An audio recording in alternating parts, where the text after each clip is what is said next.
said, all that goes back to order. Order. Good order, and I mean, that's what the military always said, good order and discipline. The order was marriage, then the family. And because the order is out of whack now, and you got family, and then sometimes you got marriage, and because sometimes you got marriage, you got all these kids running around with no father, or all these kids running around with no mother. So, and that's a big contaminant of the toxic environment in which we live. And actually, the Bible calls them bastards. When you're born out of wedlock, that's what the Bible calls them. But Jesus loved them, bastard or not.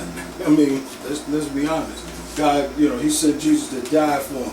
But when you're born out of wedlock, in an illegitimate relationship, you're under no covenant with each other.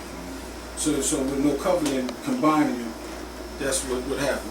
And going back to the video real quick too, the guy was talking about, people being in different foster homes, going from foster home to foster home, and that's kind of like I've worked with women before that, every 2 or 3 months or every 6 months they got a different man coming in their house and living in their house.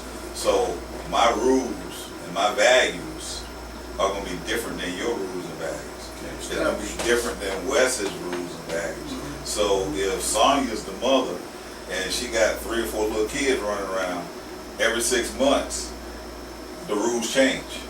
It's just like playing the game.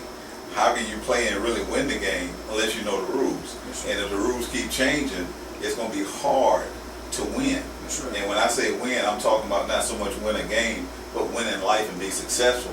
Because then once I get out the house, I've been so confused all of my life because the rules keep changing all the time, that once I do get out the house, I don't have, as you were talking earlier, I don't have a foundation to stand on, and I end up falling.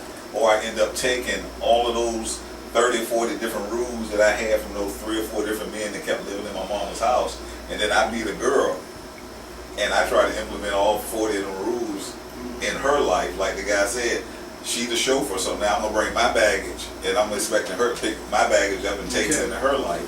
And that's what happens all the time. And again, all of that comes back to the toxic environment.